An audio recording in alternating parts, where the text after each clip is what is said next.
Прокурор ээлеп алган гектарлаган жер мамлекетке кайтарылды. Бул туурасында мамлекеттик мүлктү башкаруу агенттиги билдирди.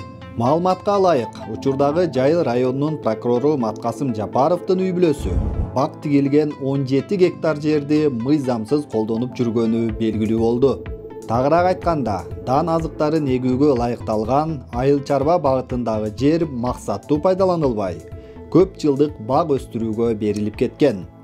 Анан калса, жерди убактылуу пайдалануу мөөнөтү 2017 жылы эле аяктаган. Ошого карабай, бир дагы укук аныктоочу документ же ижара келишимдери түзүлбөй, мыйзамсыз иштетилип келген. Андыктан аталган жерлер мамлекеттик мүлк катары кайтарып алынды. Азыркы учурда Айыл чарба министрлигине өткөрүп берүү жагы каралууда. Аталган жерлер Кара Суу райондук прокуратурасынын кийлигишүүсү менен өткөрүлгөнү айтылды. Белгилей кетсек, Мам мүлк агенттиги өлкөдөгү мамлекеттик мүлк боюнча саясатты ишке ашырган жана коргогон орган болуп саналат.